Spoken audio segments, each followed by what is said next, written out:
Well, welcome everyone. Good morning, good afternoon, good evening. My name is Frederick Winsness, and I am with NetHope at the NetHope Solutions Center. I want to welcome everybody to the webinar today. We are pleased to have Catholic Relief Services, the Engine Room, Oxfam, Dial, USAID, and in our series of ICT4D webinars, and today we're going to be talking about responsible data from legislation to organizational behavior. We have a great panel assembled for you, and Sonia is going to introduce the panel for us in a few minutes. Before we get started, I want to go over quick little housekeeping rules. So we do want to make this interactive. There's going to be a very interesting panel discussion today, and we have pre-set up questions for the discussions, but I want to make sure that you also get a chance to ask questions. So please line up the questions in your in the chat window. So and we are recording this session today, so rest assured we are going to send the recording and the slides. We're going to post them on the NetHope Solutions Center and get all of that sent to you in an email later on today.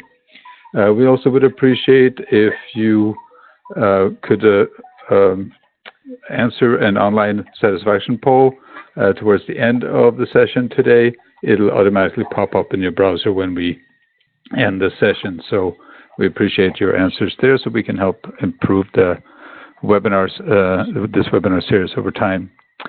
So with no further ado, Sonia, I'm going to turn it over to you, and you can introduce the speakers. Thank you very much, Frederick, and thank you very much, NetHope, for hosting us again. So for our webinar on responsible data, where we would like to talk about the increasing role digital data is playing on our program impact and also decision making, we'll have a lot of practical advice for you from our expert speakers, and you can see we have a very exciting group joining us today. So I'd like to introduce you our speakers. So we have Linda Raftree. She's an independent consultant, also known for her work with Moltec and various other endeavors. Ali El-Beni, he's the Senior Manager of Data Protection and Information Security at Catholic Relief Services. Sasha Robermet, she is the Research Manager at the Engine Room. And Laura Walker-McDonald, who just joined the Digital Impact Alliance as Senior Director of Insight and Impact. Amy O'Donnell, she's the ICT in Program Lead at Oxfam. And Rebecca Saxon-Fox, she's the ICT Policy Advisor at the Global Development Lab of USAID. So you can see we have a full house of expertise, and I will not take any time from our expert speakers and already start our first question. That one is for Amy. And Amy, we'd like to ask you, what practical steps must each organization take to become fit for purpose in today's digital age? Brilliant. Thank you, Sonia, and thank you for NetHope for organising this amazing session. I've been leading the Digital in Programme strategy at Oxfam for coming on 6 years now, so try and reflect a little bit on my experience on these practical steps. But before I answer, I do want to add the caveat that the concept of an organisation in this question really does need to be unpacked. When we're increasingly looking at local partners for our delivery mechanisms, there really are different pressures when it comes to resourcing and different sorts of data sharing that we need to be aware of. So with that in mind, I'm going to propose 3 practical steps. The first is to suggest that safer programming in a digital age isn't just about sweeping up the digital breadcrumbs that we leave behind us, nor is it just about compliance. In fact, safer programming really is about fundamentally considering the rights and dignity of those people we work with when it comes to the data that we handle about them. So the first practical step that I think organizations need is some kind of a policy or reference point which articulates their values base when it comes to how they're going to uphold people's rights in this digital age. The second step that I think organizations need is to set up governance structures and clear responsibilities in how that organization's digital choices are made. And I think really important that we don't just push the responsibilities down the chain to the frontline humanitarian worker or local partner staff and assume it's only their responsibility. We have to look at this across the board, right from the data protection officer down to the individuals who are taking responsibility for setting up consent forms or doing the logistical checks. In that respect, a lot of organizations are increasingly setting up ethical technology boards or triage systems, bringing together multiple sorts of expertise to really have a governance structure in place around how we employ privacy by design when it comes to the tools we use, and really build on our standards that we set out. So whether it's the digital principles, which are a common standard across increasingly number of organizations, or setting our own standards, like Oxfam, for example, we tried not to build any new technology whatsoever. And even pushing back when innovation or shiny tools are incentivized, sometimes these principles need to be about going slower or indeed not doing something at all, as we've done with our biometrics moratorium in the past. Once those technology governance structures are in place, I think it's then important to think about the everyday processes which can ensure the compliance of those standards, whether it's through procurement or everyday processes for budgetary sign-off. Those are really critical to make sure that they're not just high-level decision-making. And I think this is an area where there is a large amount of tension, and particularly in the work that I see. Tensions when it comes to empowering people to make localized decisions, standardized around particular contexts, versus having a kind of top-down headquarters compliance or a hierarchical need to enforce decision-making, and the need for standardized tools.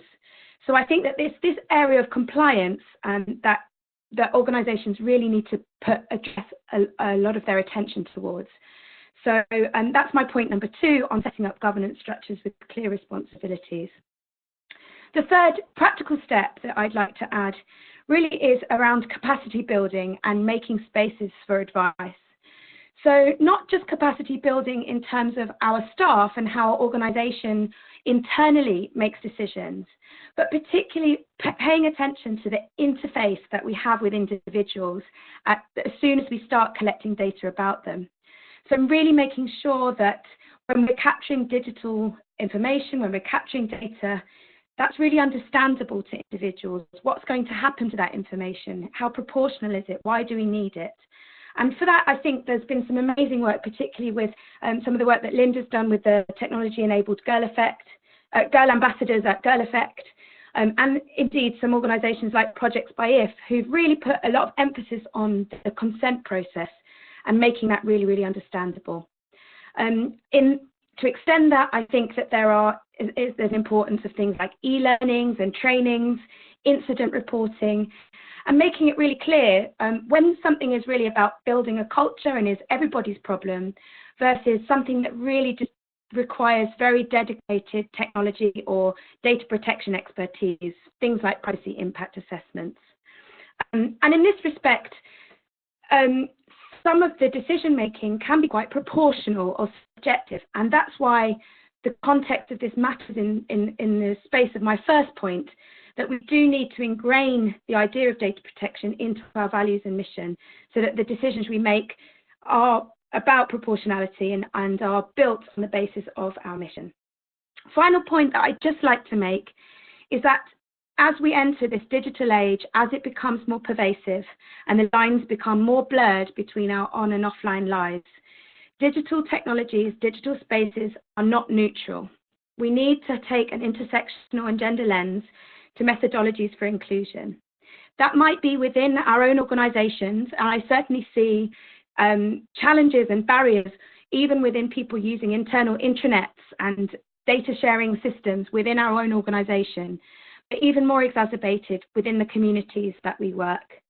So that we don't always default to digital technologies. We look at mixed channels, and essentially we stick to that mantra that we do nothing about a certain group without a certain group. I'll leave it there and look forward to your questions. Thank you very much, Amy. Yeah, good reminder also for everybody to please post your questions in the chat room for the speakers. We will have plenty of time for Q&A afterwards. And my next question is for Ali, my colleague at Catholic Relief Services, to share how to create a data privacy culture in your organization. So over to you, Ali. Sonia, and thanks, NetHope, for organizing this interesting panel today.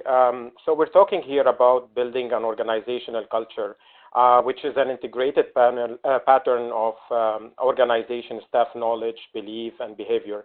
And I think what's needed is an environment where protecting our organization constituents' privacy and data should be in the top of mind of every employee. If you want your people to change their behavior that way, so you need to motivate them to do so, and they need to understand why this is important.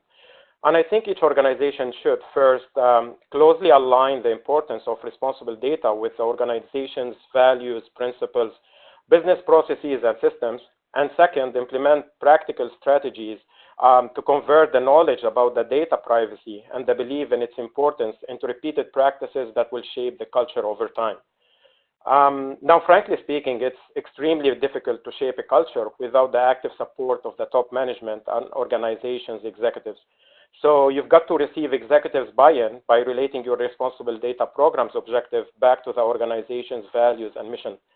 And I would like to share here CRS experience where both our information technology and program impact and quality assurance leaderships partner together on developing set of values and principles for managing data responsibly at CRS. So we got these approved and sponsored by our executive leadership team, and now we just developed a robust launch program that tends to engage key agency staff from department leads to team managers to overseas units and other technical teams that exist at CRS to promote these values, principles, and put them into practice. We also understand that endorsing and executing the responsible data values and principles by our staff could not be done by a one-time communication or by a message to be sent to the employees. Rather, it should be done through consistent communication and engagement practices, leveraging different events. So, for example, ICT4D webinars that we do on regular basis at CRS, community of practices, videos, quizzes, online and on-site training, and so on. And any other channels that could help raising awareness, educating, and keeping our staff mindset on privacy and responsible data. I think also it's very important, as I mentioned earlier, to build responsible data from the ground up and integrating the privacy program within the existing business processes. And I believe that could be done by identifying business functions within the organization with which you will align and embed your responsible data program practices. I'm not going to cover everything, but I think you might want to consider partnering with your learning and humanitarian and human resources department, for instance, to incorporate responsible data general awareness campaign and training within your organization's orientation program for new employees. So you require a new employee to complete privacy training before being granted access to systems containing or processing personal information.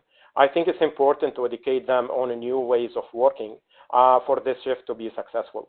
And to second what Amy has mentioned a couple of minutes ago, you got to work as well with the technology for programs, or what we call it ICT4D here at CRS, to demonstrate the values of privacy by design and complete a privacy impact assessment or similar reviews or assessments early in the design phase for projects involving personal information rather than later after you sign off this project. And you can always, raise practical examples why this is important and so on. And this is something, like we're considering and working now at CRS to include these best practices and actions in our project management standards, so everyone could employ it in the real life. You got also your data protection team or the staff who are working on the data protection side within your organization needs to work with your procurement and contract management units in your respective organization to ensure that privacy requirements are well incorporated within all public tenders, systems, or vendor requirements, agreement, or contracts, and provide a standard list of minimum privacy requirements in advance, and creating privacy-based criteria for vendor selection, and developing standard contracts clauses as well. And I think at the end, it's worth noting that it's very important to hold accountability for the results that you're getting and reinforce the progress you're making in creating the desired responsible data culture by defining and employing critical measures of success and reporting it to the respective key stakeholders and management. So that's what I would like to share regarding the questions related to the shaping the culture of data protection in organization. Thank you. Thank you very much, Ali. Our next question is for Linda. Linda, how to strengthen staff capacity and provide guidance that does not feel overwhelmingly complex? Could you please share your insights on this? Sure, I'm happy to do that. So I think I'll just start off saying I completely agree with Amy in that we really need to start with principles and values that can reinforce the existing mission, vision, and values of the organizations and the standards that organizations already have. So most organizations have a set of values or principles or something that guides them in their work. And a lot of times these types of principles and standards can have a data component. So if you think through, if you have a principle of respect, then you can think about what does that mean for how you treat data of people that you're working with and that sort of thing. So that's really a good first step to engage staff in responsible data policy and practice. But I want to mention that I think it's important that it's not just staff that we're thinking about. I think also we really need to engage senior leadership and boards, because we've seen in the past that we can educate staff up and down, left and right around responsible data. But if leadership isn't bought in and leadership isn't also following those ethical principles, then we'll see that partnerships or approaches to data that are not following these policies might come into place. So I think we really need to make sure that we're consistent across the board, from the top to the bottom, and left and right inside of an organization. So that's one thing, is really thinking about values and principles. I think a second point is using participatory approaches. So rather than coming up with a policy and implementing it from the top down, I think policies should be designed in consultation with staff so that we understand what teams' questions and needs are. How are they already thinking about data privacy, security, digital safeguarding? And really thinking through where are the existing places where people are thinking about data or privacy or safeguarding or data security. This can be across lots of different teams. Where are they already thinking about these things, and where can you insert a little bit of a stronger responsible data component into existing practices? And I think also finding champions on teams is really important. There will always be people across an organization that are more interested in this or that are already committed and doing a lot of work or reading on their own. And so engaging those folks in kind of helping you champion across the organization is also a good strategy for this.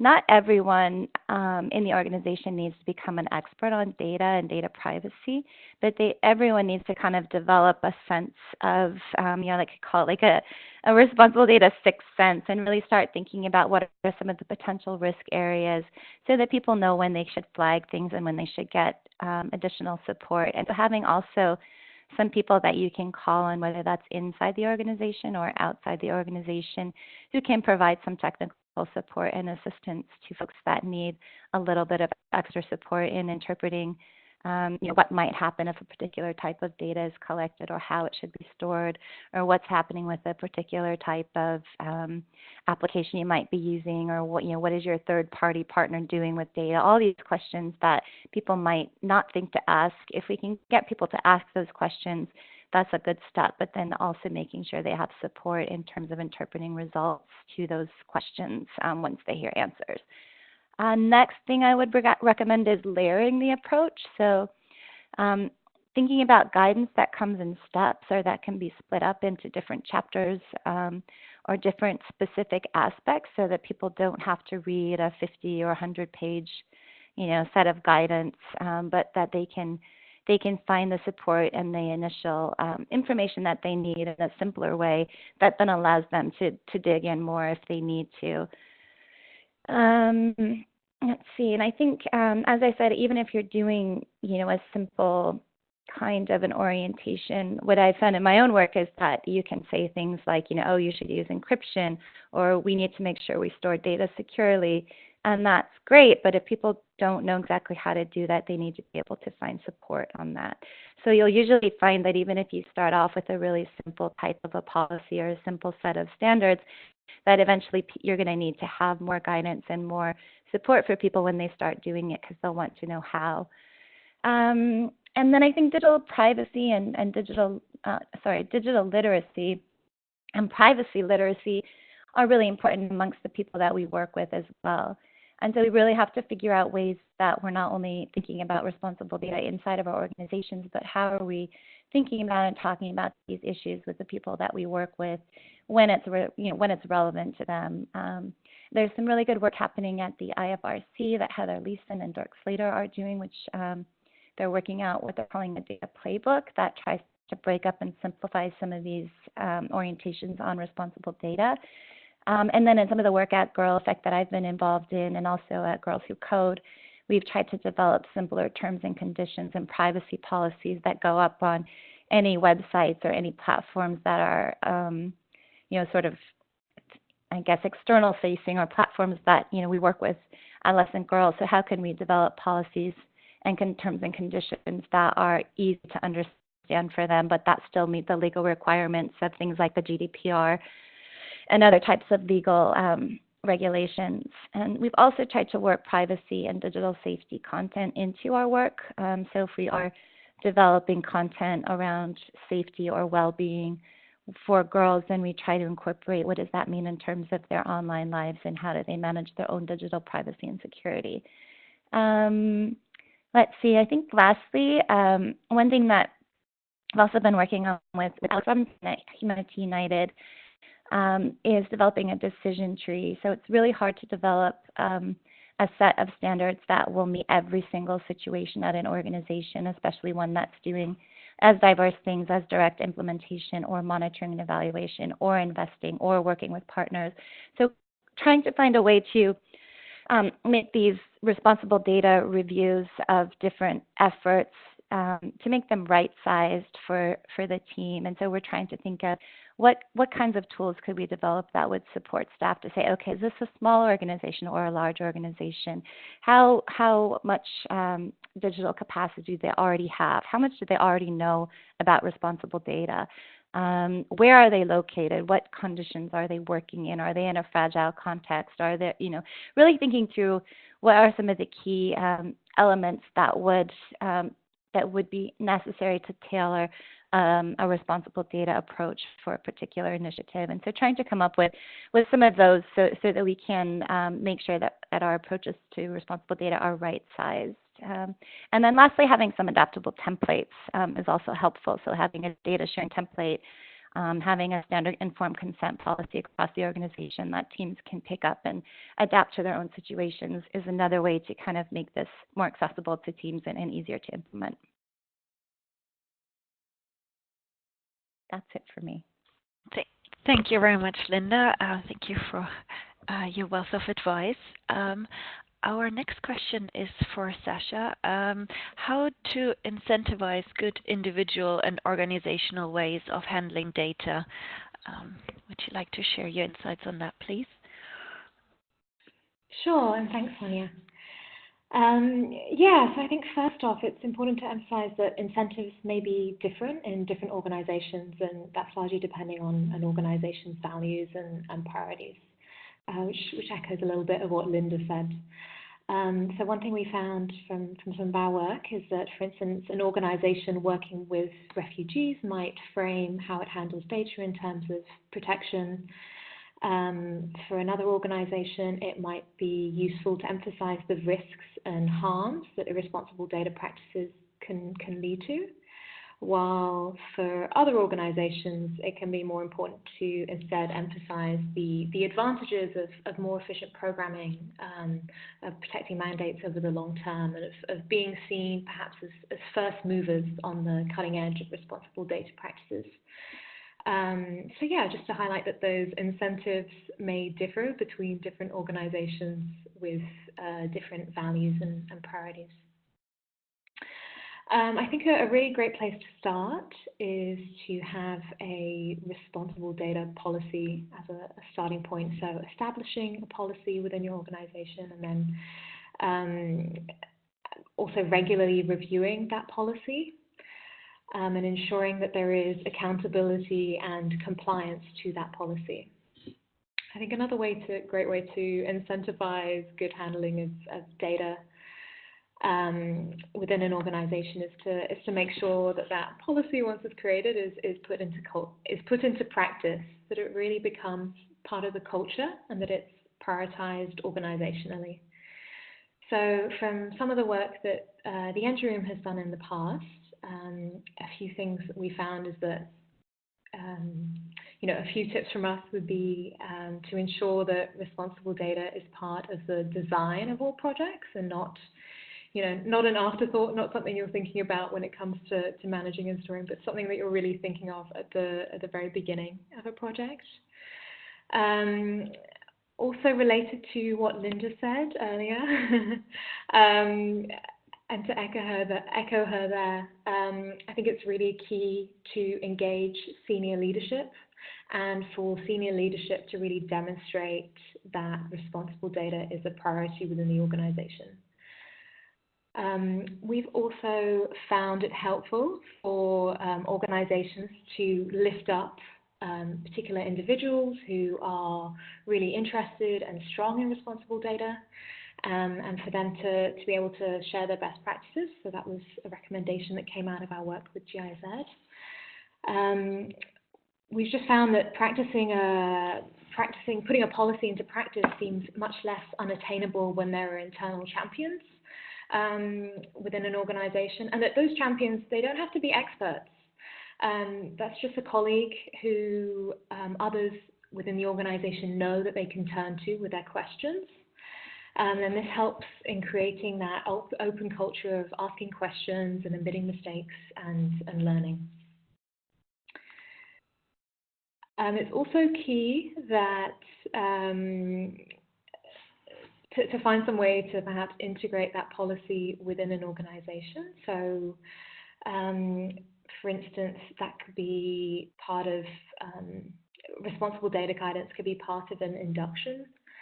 So yeah, really finding the different layers within an organization where you can integrate responsible data so that it becomes sort of part of everyday practice, and is incentivized from that way. And then from an individual user perspective,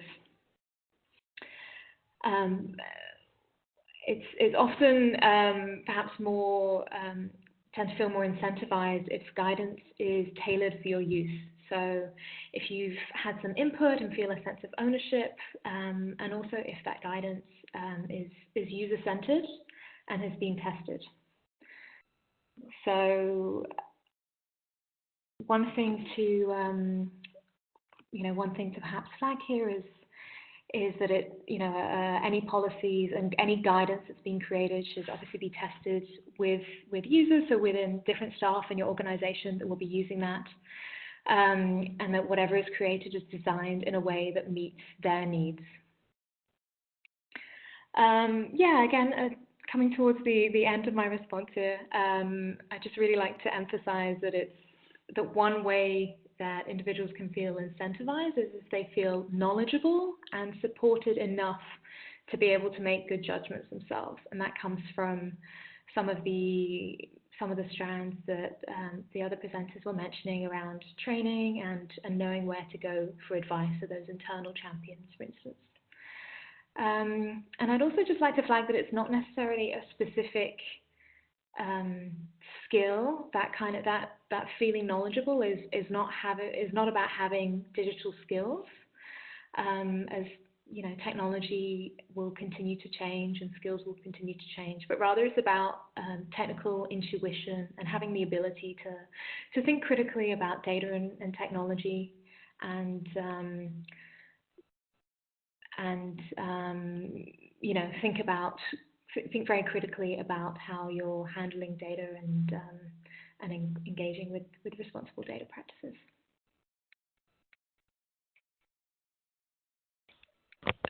Thank you very much, Sasha. Our next question is for Laura.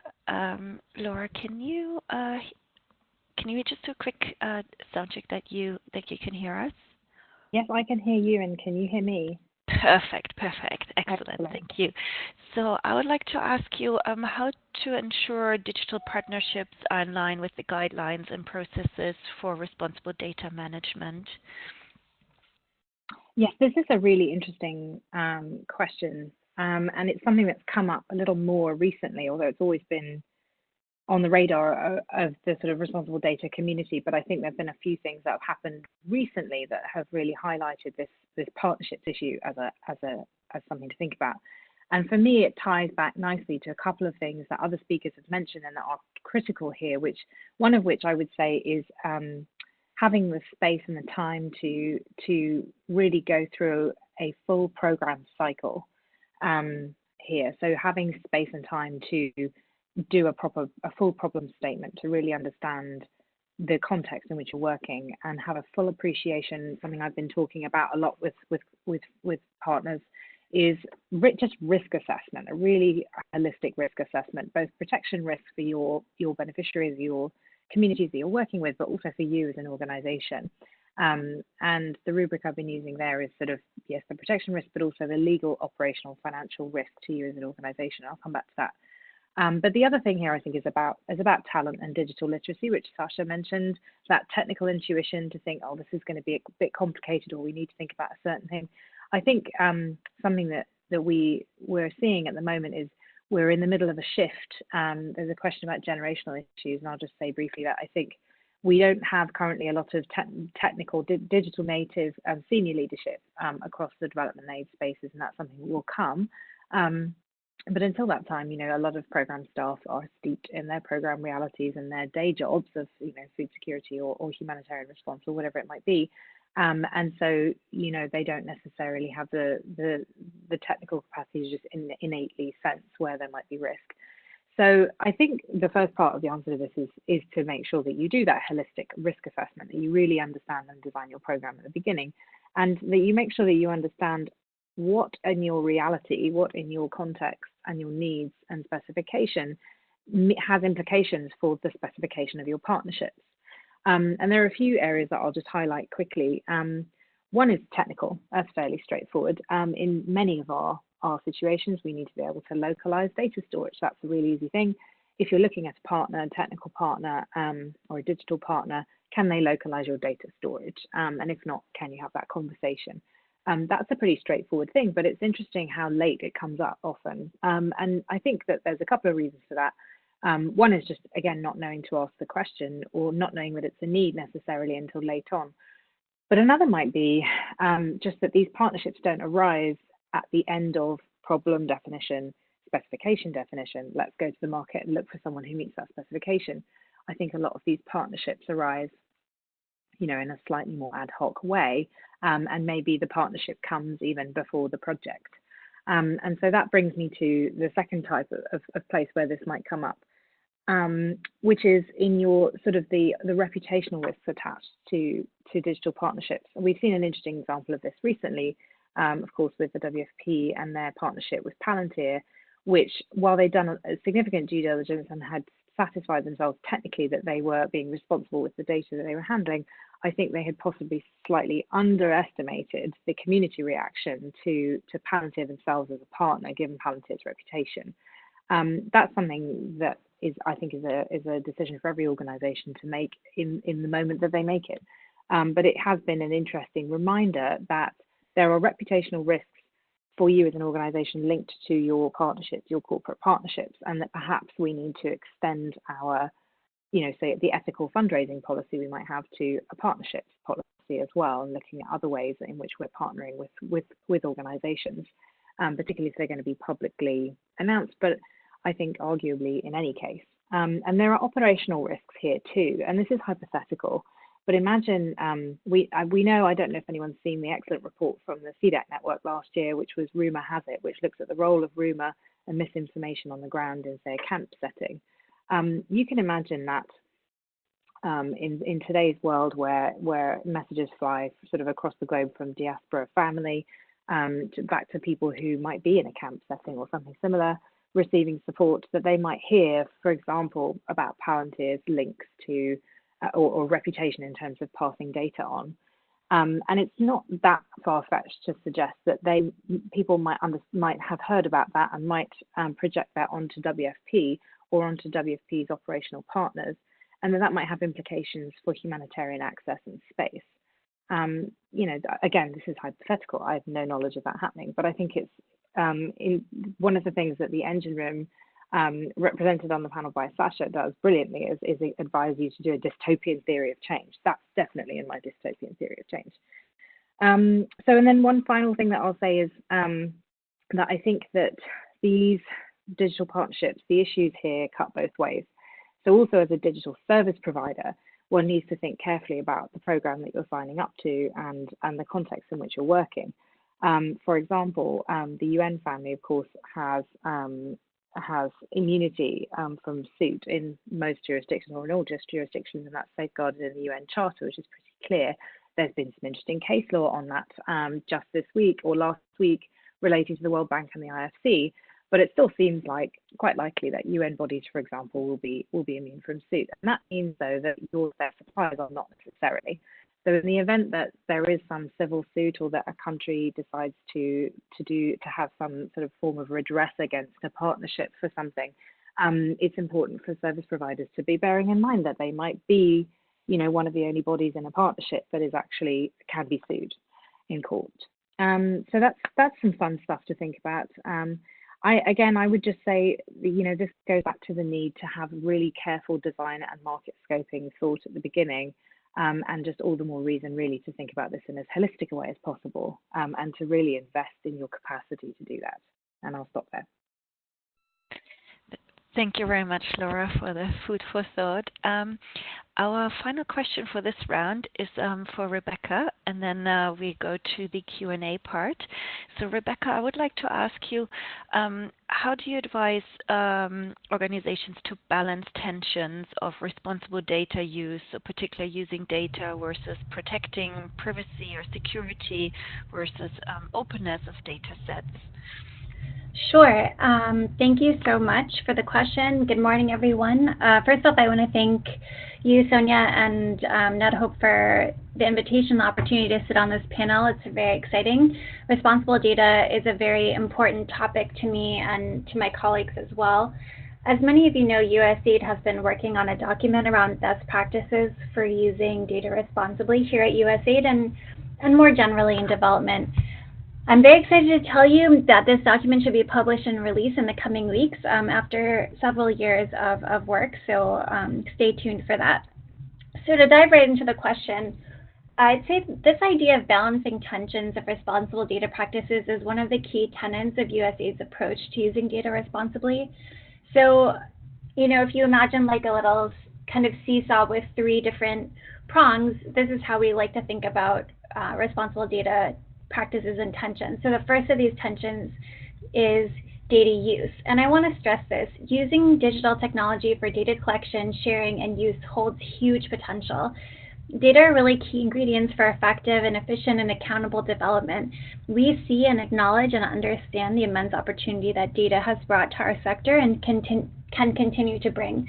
So I'd like to start with that data use, I think, is one of the first things that we should think about rather than risk.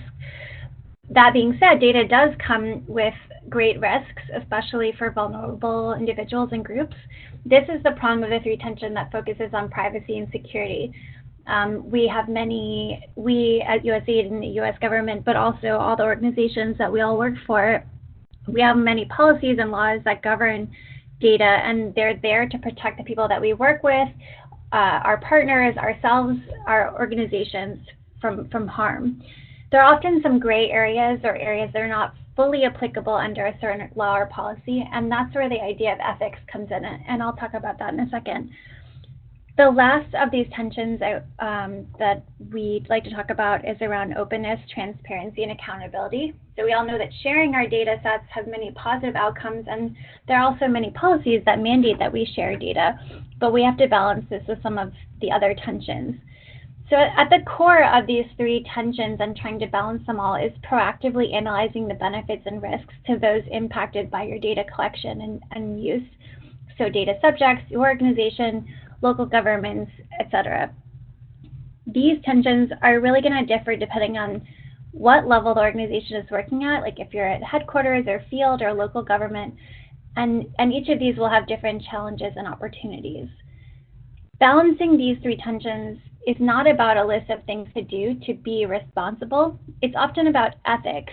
It's about asking what is the right thing to do based on the context that you're in and the information that you have, so the laws and the policies that govern the space that you're working in. This really means thinking through ethical considerations more broadly, which means better understanding benefits and risks of collecting or using or sharing data. It means asking what might be the harms or unintended consequences of those data on individuals, communities, groups who are especially vulnerable. And it's also about asking, what is the implication of not using or not collecting this data?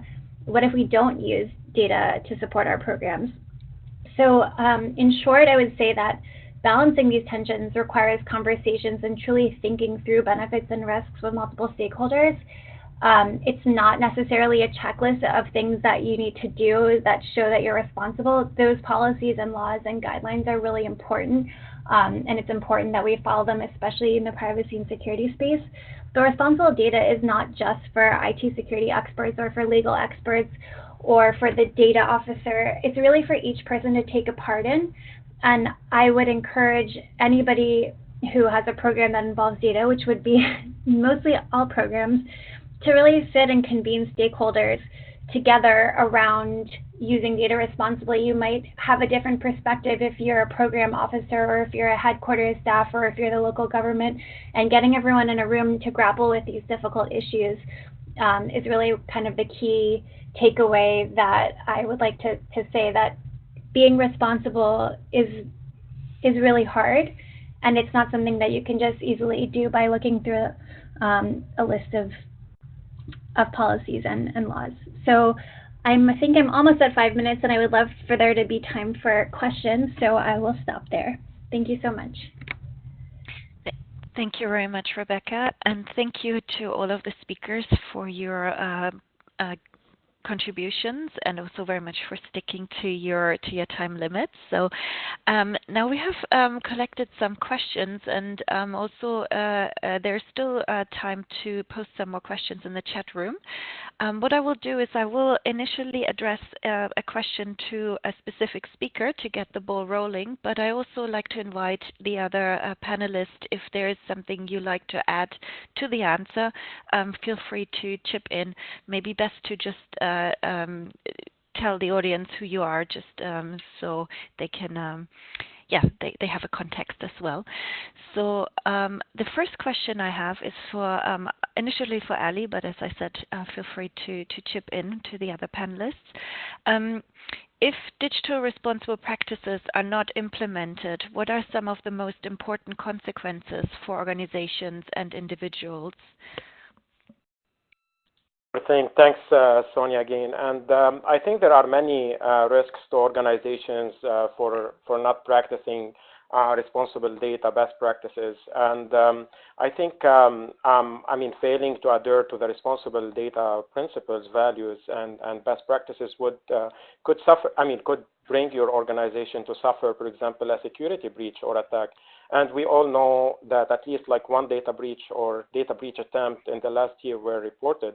And the bigger your organization, of course, the more data you will be holding. So therefore, there will be higher risk that your data might be targeted by cyber criminals, I would say. And with that being said, that could also like open the risk or create a risk of losing or compromising your constituents' data. So like, I mean, the people you serve on the first level, the colleagues you hold the information for, the partners, the donor information. And I believe nobody disagree with me that we should treat the privacy of our constituents' data or process the way we want to protect their lives. And nobody actually wants to cause or create harm to them, for sure.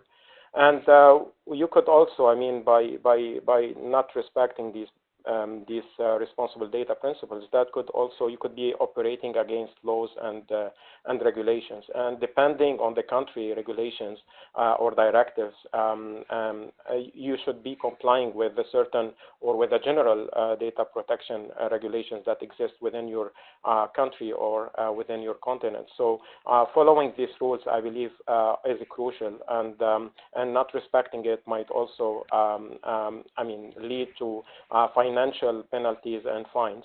And of course, I mean, if in the case of a data breach or a cybersecurity attack that your organization might face due to this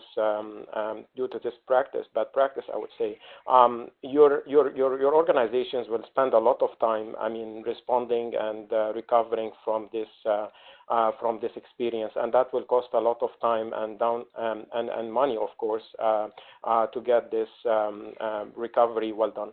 And the last thing I would like to mention here that that would also lead to hurting your reputation and brand, and after all. So that's what I would like, how I would like to answer this question. Thank you.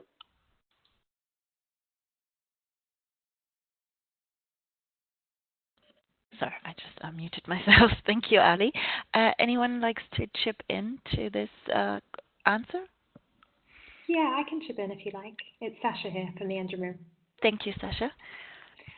Yeah, so just to pick up on what Ali said, I think it's really important as well, while it is important for organizations to be GDPR compliant, and I think it's fantastic how GDPR has encouraged a lot of organizations to review their data policies, particularly given the people that we are often working with as development practitioners, as humanitarian practitioners, and we're often working with affected communities or perhaps more vulnerable populations. I think it's really important to bear into account that not only do we want to be compliant to existing legal frameworks, but also aware that sometimes these frameworks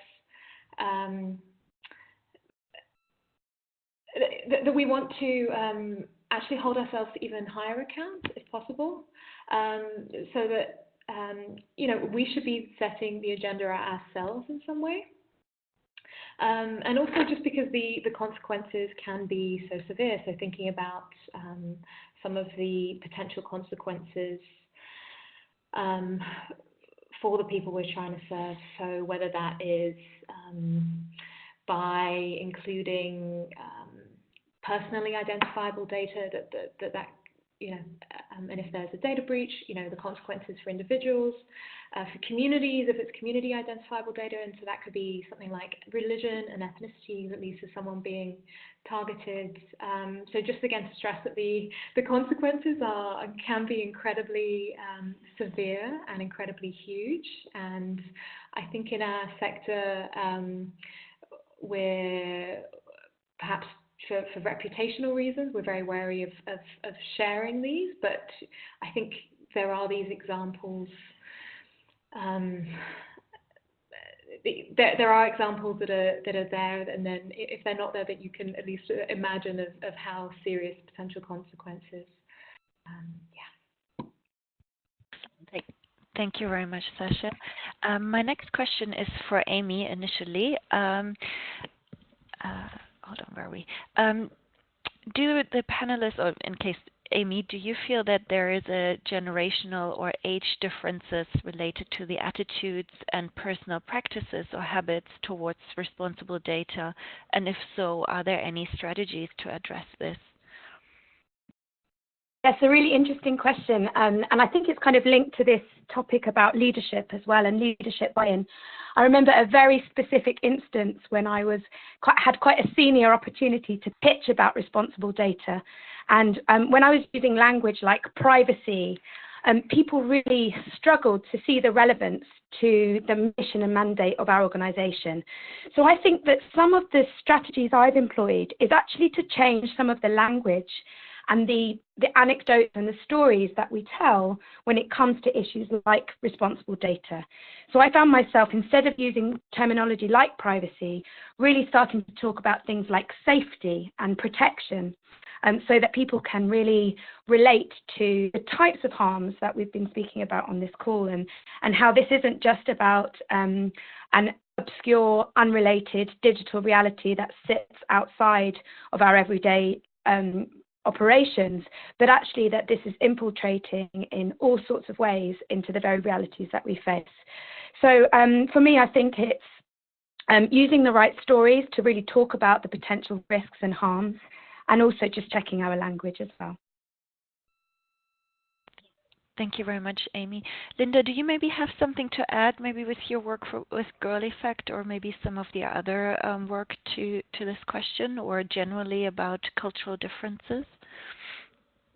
Sure. I don't think the differences are so much related to age. I think there's a big sort of variety of how people see privacy, and that a lot of times depends on really sort of the discipline that they have been involved in even in their college days. So you'll see sometimes folks that have only studied computer science, they might not quite a lot about responsible data and the ethics of it. It's starting to change with some funding and some changes at university level where they are trying to incorporate more thought around ethics into some of the more technical skill sets. You'll probably tend to see that folks working on the social science side are very much aware of things like unintended consequences and internal review boards and sort of the more ethical aspects of data collection, because that's really what they've been trained on. And then you'll see data scientists might have a different view of things. They might think more around anonymized data and sort of this really big picture data and have a quite different viewpoint on privacy. So I think, it's not really so much a generational difference as it is really the sorts of disciplines that people have studied and the things that they've been exposed to. It doesn't mean that people can't learn about, different aspects, but I think people just come from different perspectives, which is why I think it's, again, really, really important that we get people in the same room whenever we can, so that we can start to share some of these different perspectives and come to a shared agreement on how we can protect people's privacy and really think about ethics and safeguarding. Excellent. Thank you, Linda. We also had a number of questions around tools. So one specific one for Rebecca. Are there any tools you use to process and present data responsibly? And if there are, what are they? If you have... Sure. Excuse me. It's a great question. In the document that we're about to release, hopefully very soon, we have a whole suite of tools and kind of worksheets that help you think through different questions.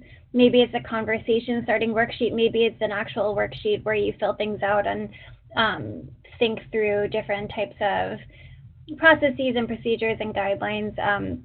These will be readily available as soon as you will all hear an announcement as soon as this document goes public. I think I know we're also working internally with our CIO's office, our Chief Information Officer, to incorporate some responsible data practices into the agency writ large. And so I would assume that they're also working on different tools. But we also rely on you all, on our partners, to have these sorts of tools available. We're trying to educate our staff at USAID on how to do this better, but you all are honestly are really the experts in how to do this, and we rely on your tools a lot as well. So we're trying to kind of get some best practices from all of the organizations that we work with, and maybe crowdsource is the wrong word, but pull them all together into some more global and universal tools that we can all share and use together. Thank you, Rebecca. And anyone else would like to add about the question on tools and to use to better process and present data responsibly?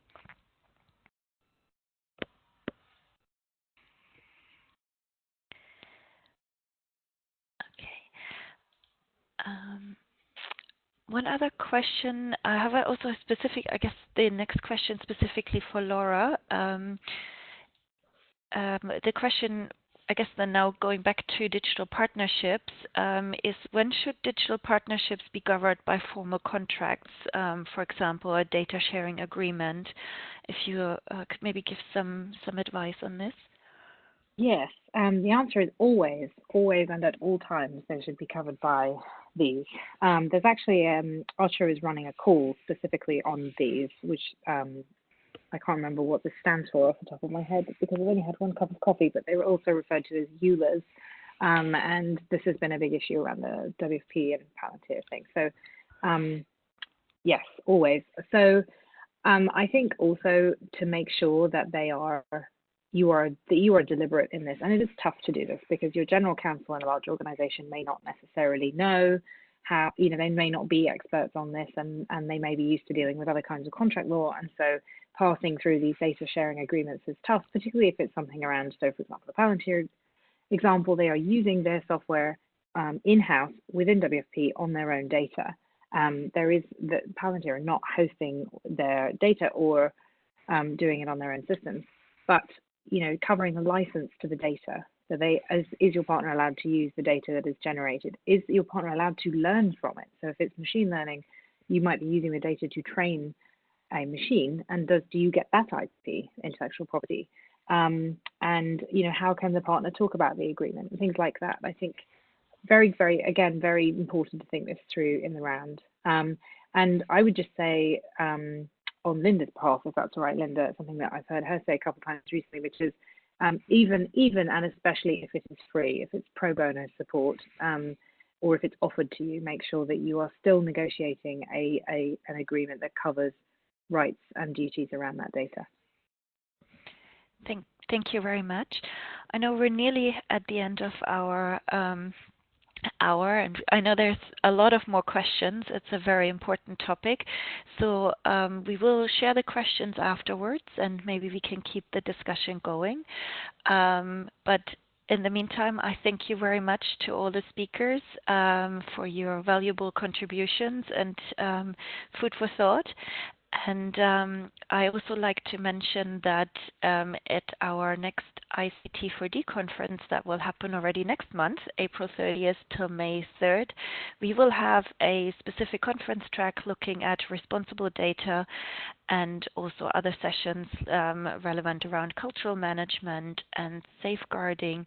So a lot more to discuss. And I hope to see many of you there in Kampala.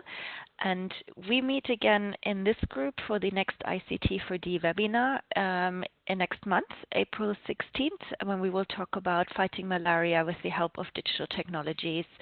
And also, if there is any recommendations or suggestions for future topics, feel free to send me a message. Otherwise, again, thank you very much to the speakers, and thank you very much to NetHope for facilitating us. Thank you. Thank you very much, Sonia, for facilitating this super important topic, and to all the presenters shedding light on a multifaceted problem. And this certainly is something we'll be continuing to talk about, and looking forward to having more in-depth discussions at the ICT4D conference in Kampala. We will close everything out at this point. Please take a minute to answer the webinar satisfaction poll that you'll see when you leave the event.